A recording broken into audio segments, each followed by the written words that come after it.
Welcome to Career Cravings with your hosts, Dev Ramcharan and Megan Reed. If you crave a better and more satisfying career, this show is for you. We're broadcasting live on Bold Radio Station every week.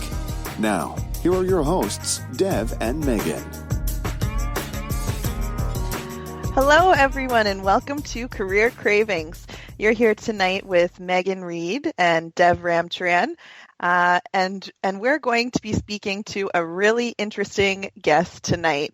So our guest is unique in that she kind of brings together some things that we spoke about last week with Mike Sorsdahl in the military.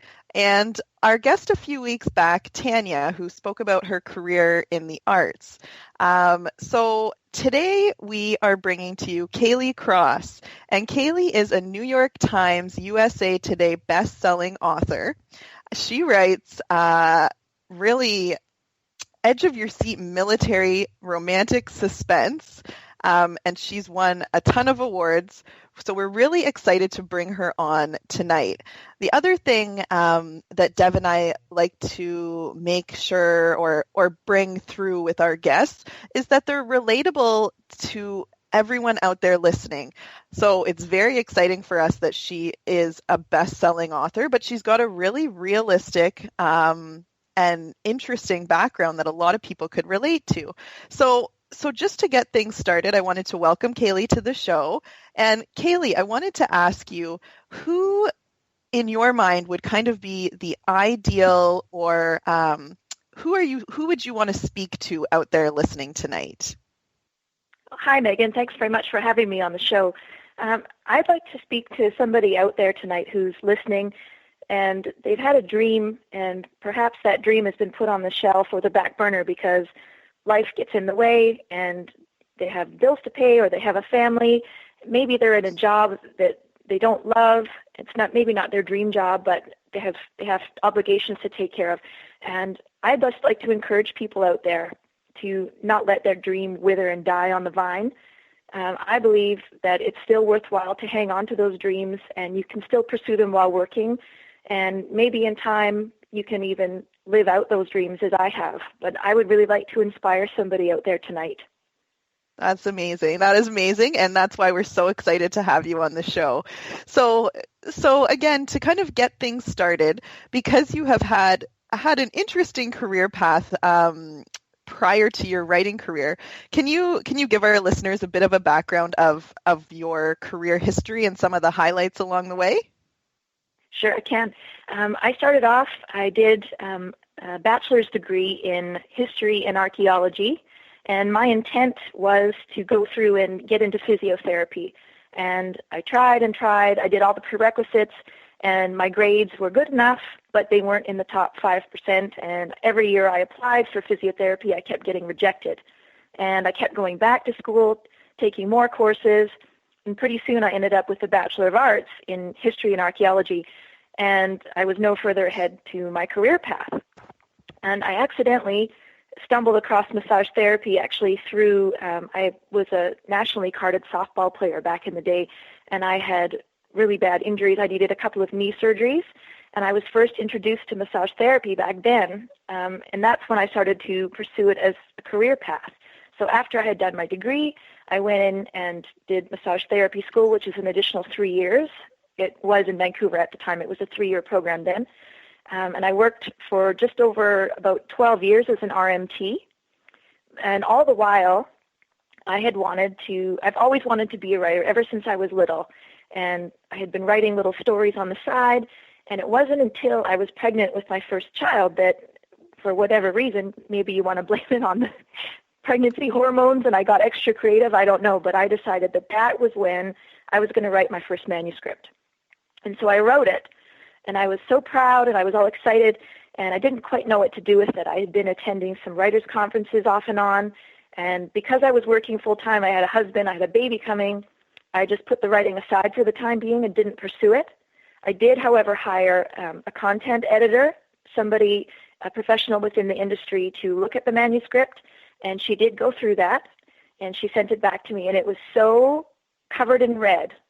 I mean, 2/3 of the book she'd cut, and whatever was remaining, it was so bad, I couldn't even look at it. So I was totally discouraged, and I just put the manuscript away and didn't look again. And I continued on with my massage therapy career. And a couple of years later, I was pregnant again with our second child, and I had complications, and I wound up on bed rest for 3 months. And I was laying in bed for weeks and weeks and weeks on end. I wasn't even allowed to sit up. And I would have lost my mind had I not had that manuscript to pull back out. So my husband gave me my laptop, and I rewrote that entire book from start to finish because I was determined. I'd already put all this work in, and I'd always wanted to be a published author. I was going to make this happen, and this was the perfect time. And it also distracted me because I was really nervous about still losing the baby. And so I rewrote this book. And the baby was born. Everything was great. But as a mom of two, and I was still working part-time, I was very, very busy, and so I didn't really think too much about the book. I had submitted it to several small publishers, and it did get picked up just by a small digital publisher, and I went with it.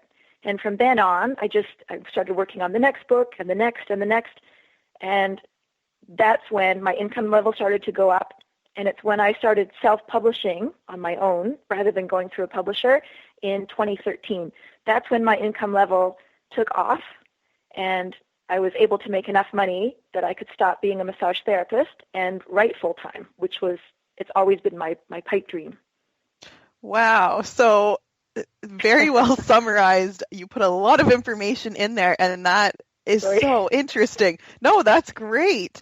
I want to take you way back because something that I didn't know about you was the fact that you are or were a nationally carded softball pitcher. So one thing, I guess, just that I'm hearing from your really initial description of kind of your career history is a key thing that I'm noticing is determination. Because if you are playing sports at that level, you try avidly for that physiotherapy career, and then with the writing, you don't give up on that pursuit. Determination is oozing out of you, I guess. But I want to go back. Can you just tell me or tell us a little bit about this softball background?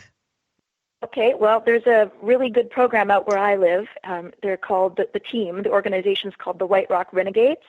And we were fortunate because the organization is very well known, and we travel all over the place, and we win lots and lots of provincial and national championships, and we were able to travel into the States, and then we have international tournaments where we're playing Olympic teams and that sort of thing. And I think pretty much all of us got scholarship offers, and I chose to stay at home, but I did get offers. I could have gone and played ball in the States, and I didn't. I stayed here and went to UBC, and I don't regret that decision. But I made some really great friends through there. And the short answer to your question is yes, I'm very stubborn. I'm stubborn and determined, but in a quiet way, I think. Okay.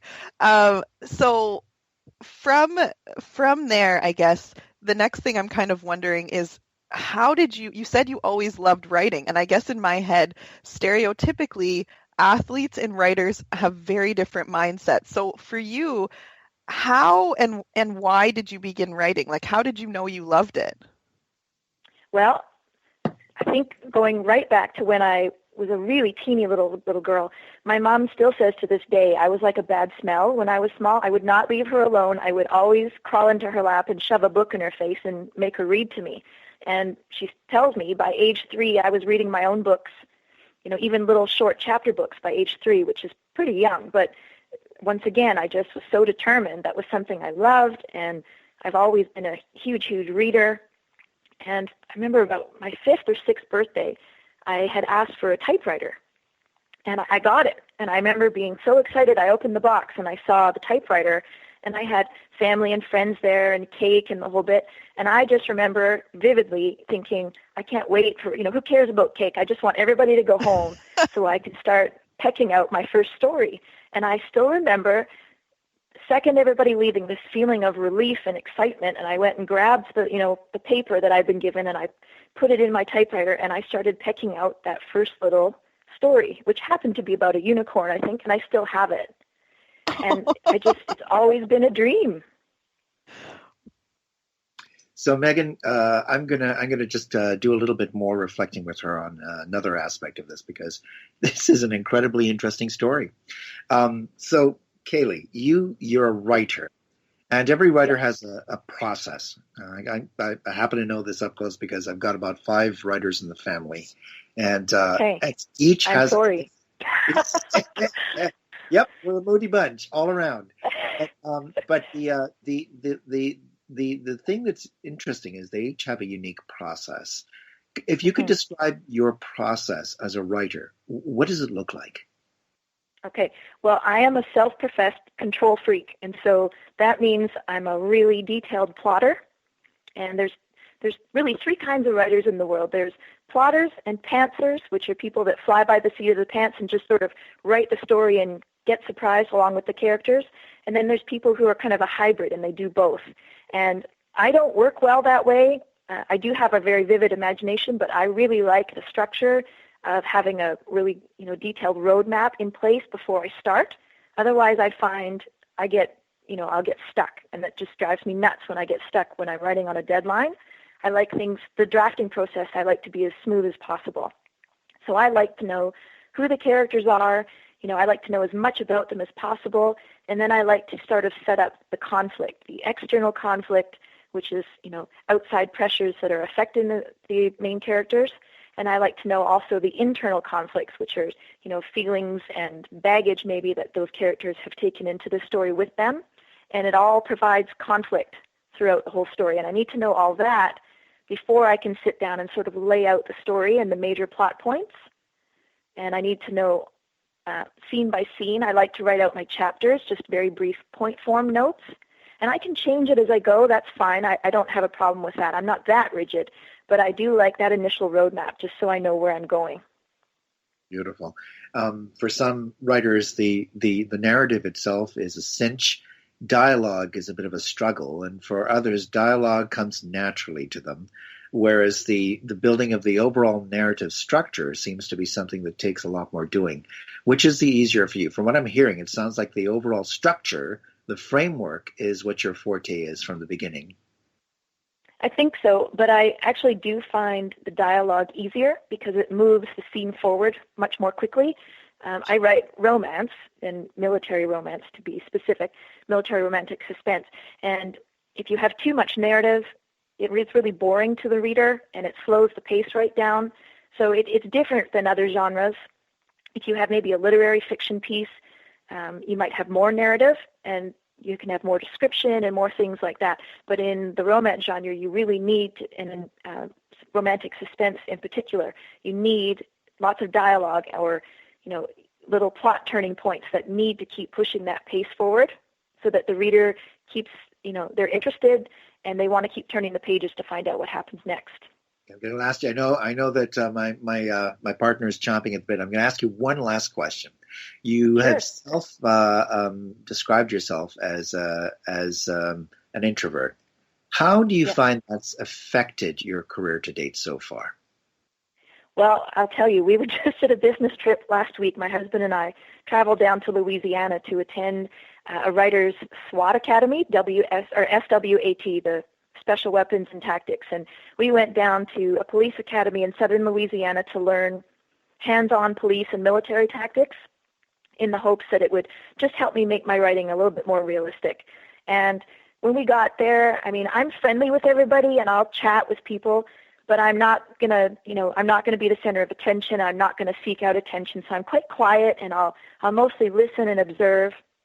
And the few industry experts that we did meet with, they were encouraging me to travel more and go to more conventions, to meet with readers and do book signings. And I just have to tell you, that's so far out of my comfort zone that I actually made a face. And they were, they're used to dealing with writers, so they know that a lot of us are really introverted. But I'm much more comfortable one-on-one rather than in a group, especially if I'm up on stage or if I'm speaking about something I'm knowledgeable about, that's one thing. But to put me in a room at a signing and stick me, I would just be really nervous. And so I find that for the most part, when I interact online with my readers through Facebook, that's fine. I'm very, very comfortable with that, and I'm very fortunate to have a very dedicated and very supportive group of readers reading my work. But I think that's probably my biggest downfall in terms of I'm not the social butterfly that wants to get out and, go to all these events. And yeah, I think that's my biggest downfall as an introvert. So the question is going to be then, given the fact that you've got such it's what seems to be a specialized genre of writing. Yes, that's true. Do you think down the pipe you might diversify, or are you going to deepen and enrich further using things like the SWOT training that you had just now? Yes, that's exactly what I hope to do. I'm very comfortable writing in the genre that I am in, and once you've accumulated an audience, it's a little bit tougher to switch genres now because I have a certain brand that I've built, and when someone sees a Kaylee Cross book on Amazon or Barnes & Noble or Kobo or wherever, once they've read one, they kind of get an idea of what to expect, and so they will expect that going forward. So if I was to switch gears and write a totally different series, I may even consider something like, creating a different pen name to write a different genre. But my intent for now, for the foreseeable future anyway, is I want to continue what I'm writing. But exactly what you said, I'd like to take my experiences and all the things I learn and inject it into my work so that it's even more realistic. And so how, Kaylee, did you get into the romance genre to begin with? Why did that genre call to you, or how did you choose that? I have always loved it. I think I started reading romance specifically at around 12 or 13. And the reason I think romance is so popular, it's one of the biggest genres of adult fiction. It's worth over $1 billion US annually. And it's a safe place because, some people don't like romance or they disparage it. And that's really unfortunate because I think love is really the most important thing in the whole world. And if there was more love in the world, there'd be far less problems and far less hatred. And romance is a safe place because there's always going to be, if not a happily ever after, at least the possibility of a happily ever after. You can't have a romance book and kill off your main character at the end of the book because it's not a romance. It just isn't. That's the cardinal rule for romance, is you must have at least a happy for now ending. And life is really stressful, and there's so much pain in the world, and people are going through so much, on their own, and there's all kinds of emotions that we go through. And when you open up a romance, you are guaranteed entertainment, but also it's a safe place, and it's gonna have a warm, fuzzy, cozy feeling at the end. And some are cozier and more fuzzy than others. The whole romance genre, it runs the gamut. There's so many different kinds and subgenres within it. So it's not all light, fluffy, a lot of people, they make fun of, the Sheik's Sacred Baby, and it's not all that. There's so many different kinds, and I just think if you look at the numbers of the people reading romance, it's huge. And it's huge because people want it. It feels good, and it's a positive thing in the world, and I think there should be more of it. That's an interesting piece of information of the romance genre, and I think it really does maybe give some information to people out there who may have some of those biases or stereotypes. And something else, I guess, along the same lines, I'm wondering is how, you mentioned and you talked about the SWOT Academy and getting that experience to really bring those realistic elements or even more realistic elements into your writing and into your novels. What else, I guess, from your background, your education kind of plays in or supports your writing and that realism in your writing, Kaylee? Well, I'm glad you asked that. I think now this is going to be, I hope, an inspiring answer for people out there, because when you look at my educational history and my job descriptions going, from being an RMT to now being a full-time author, it doesn't make sense in a linear way. When you look at it, the dots shouldn't connect. But when I look at it in a different light, they do connect, because from, my early teens, I've always been a history nut. And most of the history when we study, there's war. There's war, there's war, there's war. So I studied a lot about military, and we've been to all kinds of battlefields over in Europe for World War I and World War II. And for whatever reason, I'm a huge American Civil War buff from the time I was about 12. And I've dragged my poor family back east to Virginia and Tennessee and Georgia and going in Gettysburg in Pennsylvania, going to so many battlefields because I love it and I want to understand the story and I want to be there where it happened. And so it was natural for me to do my degree in history, and archaeology was also sort of a natural fit because it fit into my interests, and I just enjoyed the courses a lot. And so I finished this degree, and as I told you, I went on to be an RMT, and now I'm an author. Well, how does that all fit together? Well, now I write about military characters, and I write about male and female military characters. And so I've got a lot of knowledge that another person might not have just because of the time and effort I've put into studying them and reading about them. The other thing that I use all the time is the medical information that I learned during my massage therapy course, my 3-year massage therapy course that I took. And I use it all the time because in my books, of course, there's lots of, hair-raising, dangerous situations. My characters are always getting hurt or injured or shot or whatever it is. And so I actually use my military knowledge and I use my medical knowledge all the time. And it's just, I find that so fascinating how my path has actually helped me become the writer I am today.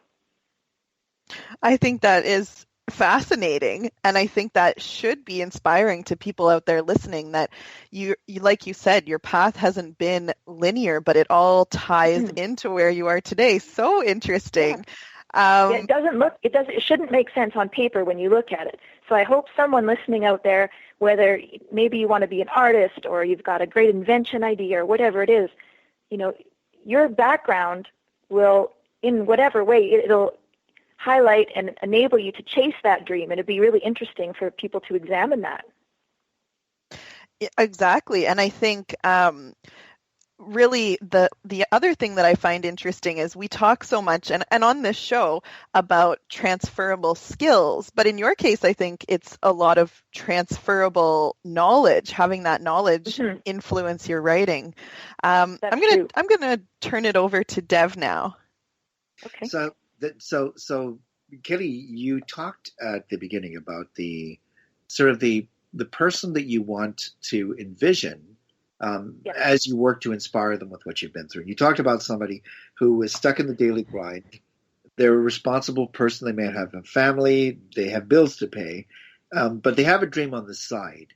Now, if you could describe when you yourself were in that particular situation, and what was it? What triggered, apart from if there was anything beyond the story you told us about being laid flat out, and then writing is what helped you and saved you. Yeah. But is there anything else you'd say to people to inspire them? Well, and again, this is just my opinion, so of course take it with a grain of salt.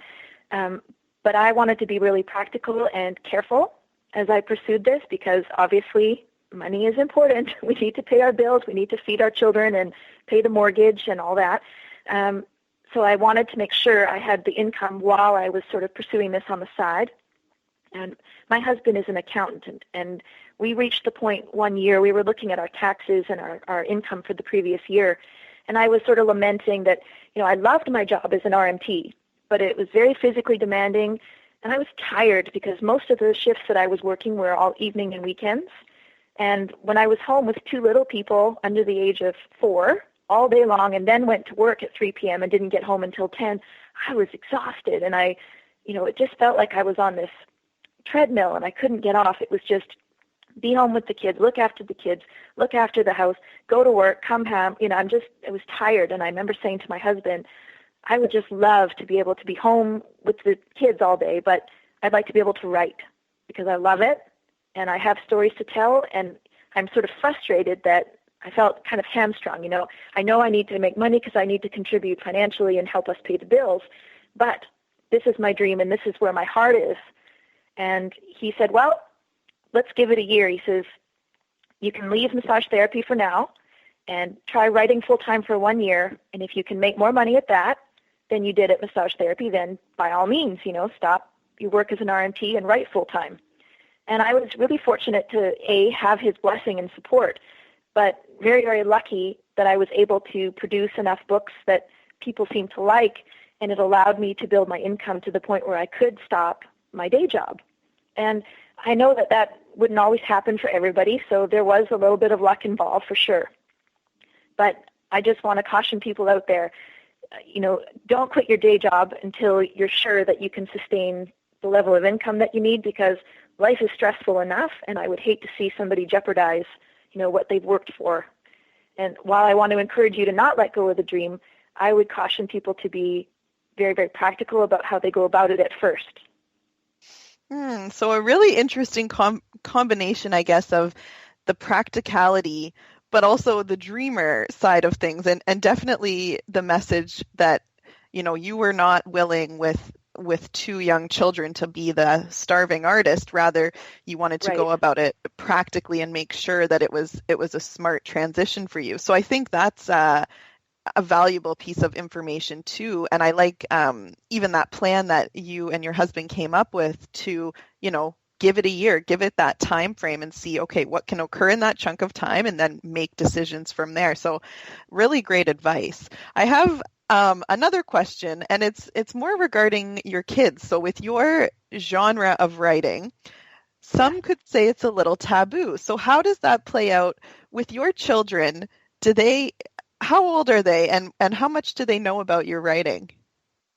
They are 10 and 12. They're both boys. They both know what I write. They are not allowed to read what I write until they're older. But they know that there's, intimate things. We haven't had the talk with the 10-year-old yet, so that's a nebulous idea to him. He doesn't really understand it, but they're cool with it. They think it's neat that Mom writes books for a living. They were especially thrilled. We were at a family vacation in Disney World a couple of years ago, and we were standing waiting to get into an attraction, and a reader recognized me and called me by name, and my kids were floored. This woman came over with her husband and children and hugged me and got my autograph and pictures, and my children, they were just absolutely floored because they're like, it's just my mom. Like, they couldn't believe that somebody knew who I was, and let alone in the middle of Disney World. So that was kind of a highlight. That's something I'm going to remember for a long, long time.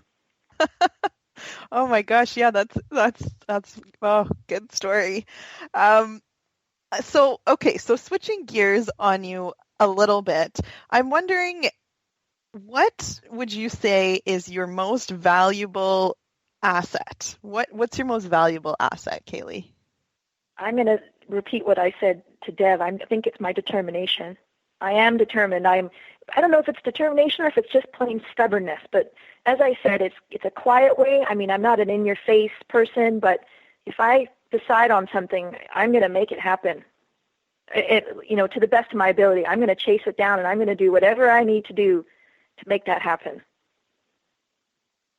As you were telling us your story, it occurred to me there must have been moments of struggle and darker periods as you pursued what was really quite an independent path. Can you tell us about some of those times and what got you through? Sure. Well, I'm sure a lot of people out there, if anybody out there is an artistic type who's listening to me, whether you're a songwriter, a singer, an actor, an artist, anybody that's artsy, it's a pretty brutal world out there. Rejection is just so hard. And when I first started to write, I wrote my first manuscript, I had it polished, and what you do back in the day, this is before self-publishing really took off and was a viable means of making a living, you had to pursue publishing through an actual publisher. And that started with, you had to chase down a literary agent.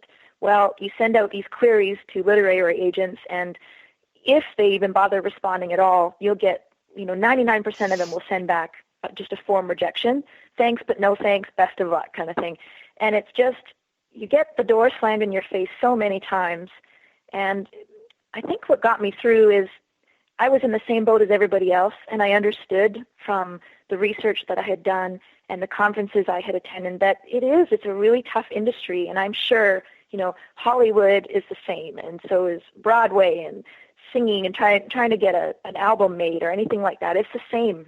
There's tons and tons of rejection out there.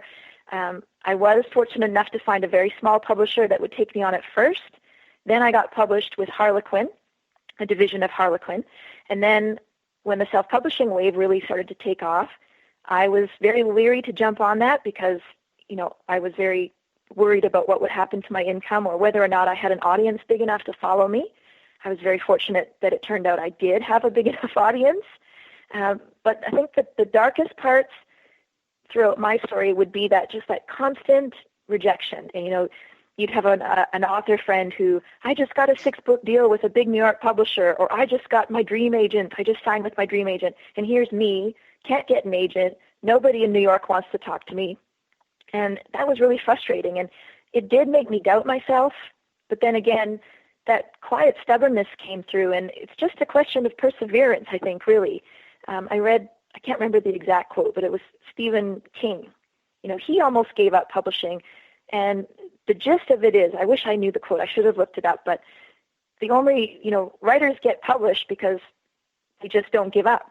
They keep writing until they get published. That's really the difference between a published author and an unpublished author, is the published author just kept going until someone said yes. And I think that's kind of my story. I've never been, even with my sports or my schooling, whatever it is, I'm not the top 1 or 2% kind of person. It's not a natural talent that I have. I've always had to work for whatever I wanted. So as an athlete, I had to work a lot harder than a lot of other girls I played with because they were more naturally gifted than me as an athlete. So I worked harder. And I'd say the same thing for my schooling, and I definitely say the same thing for my writing, is I just kept doing the best I could, kept trying to improve. I just kept plodding along, and finally someone said yes. And all it takes is one yes. And then it just, I think that's the key, is yes, you're going to be told no. And that's the tough part. And you have to dig down. If you really want it, you'll keep going. And you can't let the no's define you. And yes, they will get you down.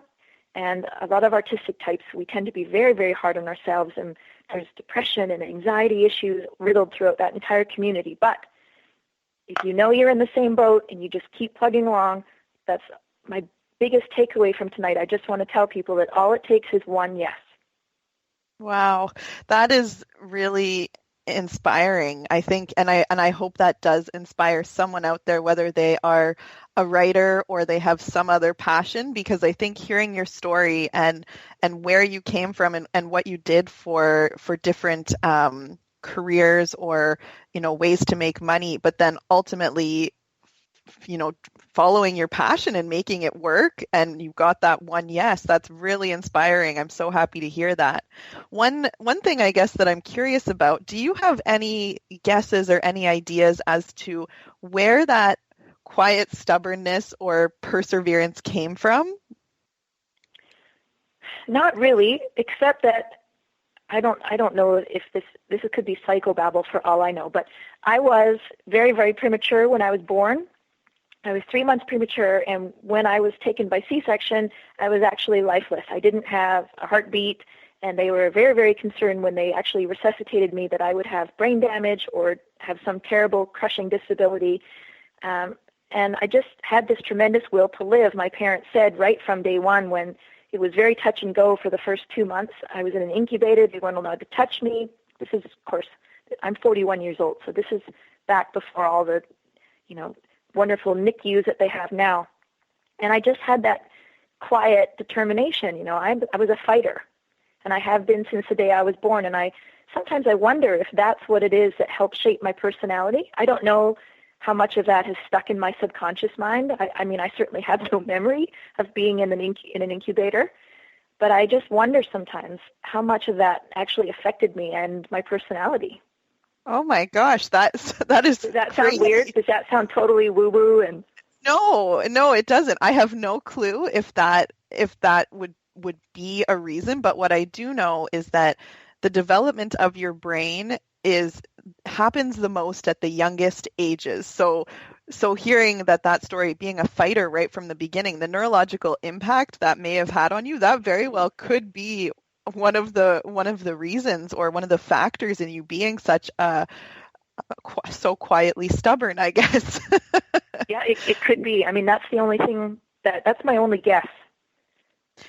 Yeah, and I guess even that makes sense when you were talking about, always just being by your mom and wanting that story read. I guess even that's an example of, you didn't give up. You kept poking away at wanting to get what I you drove her wanted in the crazy. situation. Wow. So moving, I guess, a little bit further into the show, I'm wondering if there's anything in your life or in kind of your career history that you regret or that you would do differently if you could turn back the clock? That's an interesting question. I believe I will say I regret not self-publishing sooner. And my best friend, she's also a New York Times bestselling author, Katie Reyes, and she was encouraging me for 2 years before I started to self-publish it. She was trying like mad to get me to self-publish, and I was just too self-conscious and worrying and wringing my hands and, I can't do that. Nobody would buy my books. And, now that I look back, hindsight is 20/20, and I wish I had jumped on sooner. I don't regret, waiting to publish in the first place. I don't regret being a massage therapist and then transitioning into being an author because, plain and simple, I would not have been able to help support the family financially unless I had a full-time day job starting out. So I don't regret that. The thing that I hope I don't regret in the future and as I get older is writers spend an awful lot of time on their computers. And sometimes if I don't get my daily word count in on time or something comes up where my schedule's all higgledy-piggledy or I have a deadline or other things I need to get finished, then I work in the evenings and I'm working weekends. And I'm very careful to try and strike a good balance between my work and my family because at the end of the day, my family's the most important thing to me, and likewise my health. And if you don't have your health, life just is a horrible struggle. So I make sure that I'm very cognizant and appreciative of my health, and I don't want to ever regret not spending enough time with my husband and children and my other extended family. Because I don't think I would ever lay on my deathbed and regret, I should have written, 4 more chapters or 3 more books. I'm afraid that one day I would look back and regret missing out on, more time spent on the weekends or in the evenings with my family. So that's something that I'm very aware of, and I've made adjustments accordingly in my schedule to make sure that my weekends are mostly free. I don't want to regret that looking back. And that's something that I would also hope people would look at too. You want to chase your dreams, but you don't want to lose sight of what's really, really important in the meantime. Kaylee, as a writer, there are other writers that you will love. And if you could tell us who are the writers that you draw the deepest inspiration from, the ones that you love the most and go back to continually as a writer? Oh boy, I have a lot. And it's not all romance. It's mostly romance, but I think my favorite author ever, and it's J.K. Rowling, who wrote the Harry Potter series. I love her as a human being. She's a hugely philanthropic woman. She's got a giant heart. And what I love about her story, she had it much tougher than I did. She was a single mom struggling to make ends meet, and she actually had written Harry Potter on a series of scraps of piece of paper and napkins. And she kept getting rejected, and she was rejected and rejected. And it was this teeny little British publisher that finally picked up the first book. And look at her now. It's the best-selling series in the entire world. And she's inspiring for that reason. And I also just love her pure imagination that she put into those books. And I love that she inspired young people to read again. When her books would release, they'd have these big parties at the bookstores, and they have TV crews that were there filming. They'd have young readers all dressed up in costumes that had lined up around the block, and they'd interview little people that had been saving up their allowance or Christmas money for 6 months so that they could buy this book because they love to read and they love the story and they love the magic of it. And I think to me that's the most inspirational writer that I can think of. I think a close second would be Malala Yousafzai. She's the young Pakistani girl who was shot in the head by the Taliban several years ago. And she's brave. She is a million times braver than I would ever be. And I think her story is inspiring, but she's definitely got that unshakable determination and a confidence about her that is far beyond her years. And I find both of those people extremely inspiring. Is philanthropy something that's important to you as an author and as a person? Yes. Not just giving back to the romance community, which is a very tight-knit, very supportive genre, which I'm fortunate to be a part of, but I'm also part of a scholarship foundation here. My family runs a scholarship foundation out here in the Vancouver area, and it's for BC students, and we send, depending on what budget we have for that year, we send X amount of students off to university for an undergrad degree. And so we take disadvantaged students who have gone through a really tough time. Maybe they've lost parents, maybe they're homeless, maybe they, got into an addiction situation, and we try and give them a little hand up because we believe that education can transform the world. So that's always important to me too. I want to give back. Well, I got to tell you, listening to your story, I'd have to say you're truly a great woman. And it's been well, thank you. Listening to your story, it's been inspiring for people of all ages, because what really seems to ring true in everything that you say is that there's an absolute heart. It's not just the determination to succeed, but the determination to succeed in a meaningful way. And that's quite different to just succeeding for the sake of succeeding. And it's truly something we appreciate a lot in hearing this kind of story. So I'll turn it over to my colleague now.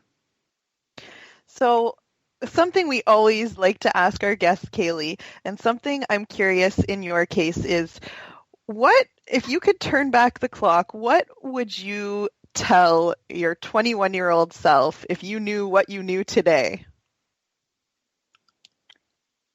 I would tell myself to go for it, because even though I was determined and I was stubborn, there was always that little voice in my head, that little self-doubt whisper, oh, you're not going to get published, you're going to get rejected.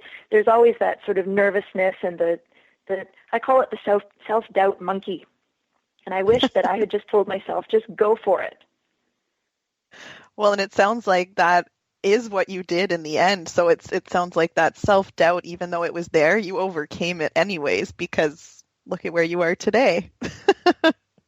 So one more question. We're just about getting to that time for our break, but I'm wondering, what are you grateful for? What are you most grateful for in your life right now? Oh boy. The two things that immediately come to mind, I'm most grateful for my family, and number 2 would be my health. And number 3 would be that I am able to pursue my dream. I'm able to make a living doing what I've always dreamed of and doing what I love. And even on a tough day where things aren't going well at the computer or the story's not coming, I always take a step back and remind myself, do you know how lucky you are that you get to sit here and you get to make up stories for a living? So then I tell myself to shush, no complaining. That's it.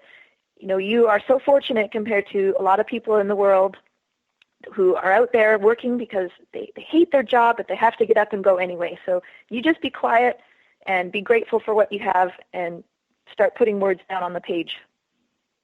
Okay. And one last question just before we finish things off. I'm wondering, when you come to the end of your career and you're having, say, a retirement party, what would you want people to say about you at that time and about you, about your career? What would that look like for you, Kaylee? I would like people to say that I spread love. I think that would be a huge compliment. And by writing romance, I hope I am spreading love, and I hope I am spreading hope. And I think the world would just be such a better place if everybody could spread a little more love. And that would be one of the best things that anybody could say about me, I think.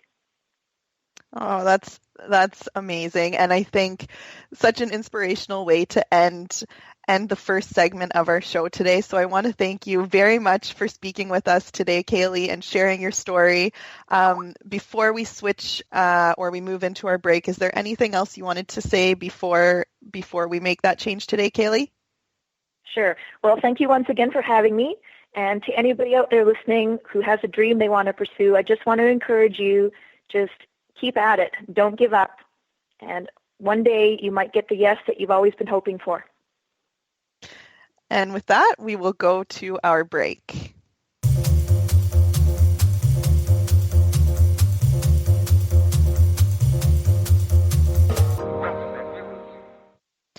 So we've just heard from Kaylee Cross, a best-selling author. We've heard all about her career, and what an inspirational guest today. She made it very clear from the beginning that she is talking to the average Joe out there in the grind, working, but someone who really has a passion and a dream to do something that they love. And in Kaylee's case, that was writing, and writing in that romance genre, and specifically that military romance suspense. She told us right from the time she was a little girl, she loved having stories read to her. Something else I think that she mentioned was that idea of being born prematurely and being a fighter right from the get-go. And that was something so evident and so predominant of a theme throughout her life and her career, from the time she spoke about being a softball pitcher and nationally carded, something obviously she had to work very hard at, through her education and continuing to pursue those goals, and then with her writing. And even though there were hiccups along the way, she didn't give up. She kept going. And that is such a valuable message for people out there. Something that I find really interesting and useful as well from everything that she shared is that practicality that backed that dreamer persona that she had. And I think that practicality of having a family and, needing to support the family, make an income, that underlied her choices as well. So I think she was very strategic in the way she developed her career as an author.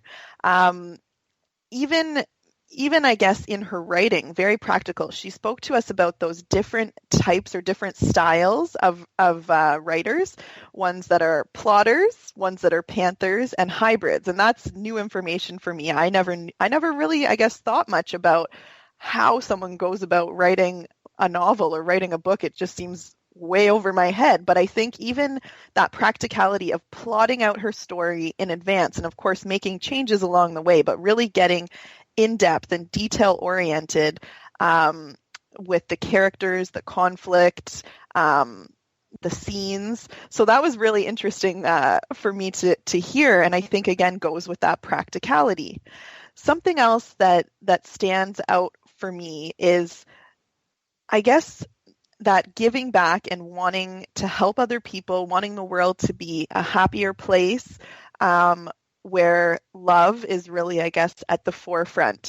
So really, I think that can be a goal or an underlying, I guess, voice that lots of different careers could have. And this is just the way she chooses to express that and push that belief forward. She shows that through her philanthropy as well, in supporting others and helping others pursue their dreams. And I think that's beautiful and so inspiring that someone who followed their own dreams and persevered through that to be successful in that can give back to other people. One other element that stood out to me, and I don't think we've talked about this so much on the show before, is really keeping her values at the forefront of everything. So while writing is a passion and she loves it and it's an income generator, she knows that her family and her health are the most important things to her, and she cherishes those things, and she makes sure that her writing doesn't interfere with those things. She makes sure as best she can that she has weekends off to spend time with her family, and keep her health in check. And I think that's something that everyone listening can struggle with at some point, really, that balance, and feeling like I have to do this, I should do this. But really in her case, she knows that if those are the most important things, that's what she needs to focus on. And so another great message for everyone out there listening. Another element that, again, something I never thought about with a writing career is that difference between having a publisher and self-publishing. And that, I think, could be really useful information, again, especially for writers out there. there is so much rejection in the creative careers that are out there, and writing being one of those, where you are really submitting yourself to judgment, rejection, feedback from other people. And in her case, she did move forward with a publisher, but then made that choice to self-publish, and that is brave. And that's something I think, just in coming to a bit of a conclusion with what I have to say, and what I would say about Kaylee is really that inner bravery and perseverance are how I would define what she spoke about tonight. She calls herself a stubborn introvert, and to me, that quality didn't come out on the show. She's so well spoken. She had amazing answers and interesting information, and she didn't take no for an answer. So even though she was an introvert and might be a bit shy, bravery is definitely what I see coming from her in choosing this career path, and in self-publishing, and in keeping that balance in her whole life. So I guess that's what I pulled from our guest today. Dev, I'm going to turn it over to you. What did you think about Kaylee today and the story that she shared? She's amazing. An amazing guest, an amazing person, and really a profile in courage. When I look at the story and I reflect on the things that she's talked about, really it started from the time of her birth. She was born early, and as a premature baby had to fight for every breath that went into her lungs. So from the very beginning, life for her has involved companionship with struggle. Struggle has always been something that's been a close fellow to her as she's been through her life.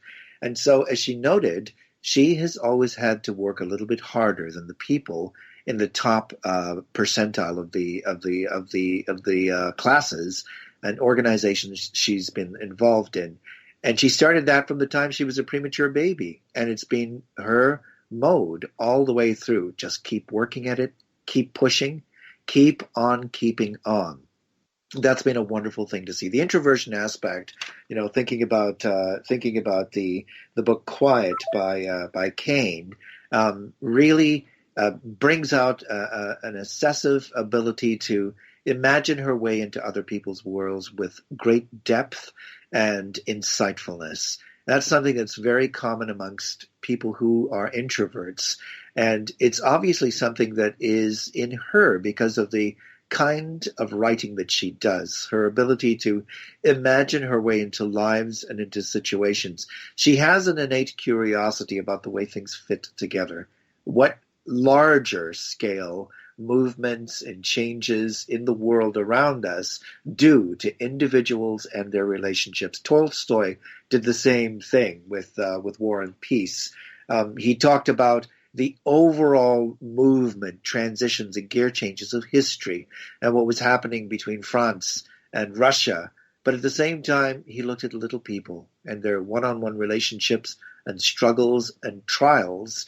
And what was going on in history brought out in stark relief the beauty and the richness and the wonder of their individual and small-scale relationships.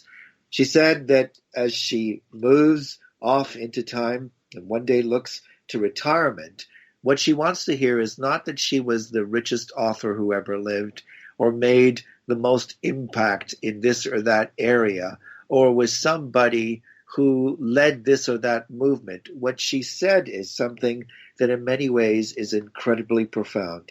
She said she wants to hear people say, "I spread love," and did it through writing romance novels. Now, I've got to tell you, Meg, for me, romance novels have been something that weren't even slightly of interest or curiosity. But because of this interview, I'm going to go find her books and start reading them. And my wife is going to be shocked, but it's because of the inspiration of the woman and her character and her personality, what she's actually had to think through and overcome to be able to do what she's done. Now, I know what rejection as a creator feels like, as an artist, and how easy it is to just fold up shop and walk away. But she never did that. She hasn't done that since she was born, and she never will do that in the future. And that in itself, I think, is an inspiration for anyone. We've seen someone who is a wonderful profile in courage, stick-to-itiveness, as the Brits say. She keeps calm and carries on and keeps on pushing through to completing the things that she starts or wants to do. And what greater inspiration could we actually have than that? It's been a real pleasure to speak with her. And I hope for all of you as our listeners, you found this story from Kaylee equally as inspiring to you as it's been to Megan and to me. This is Dev Ramcharan, and for Megan and myself, thank you for being with us as we've spoken to our guest, and we hope to have you with us when we have our next show. The career discussion doesn't stop here. For more information about how to transform your career, visit CanadaCareerCounseling.com. And remember to tune in next Sunday at 6 p.m. Eastern Standard Time on Bold Radio Station for the next episode of Career Cravings.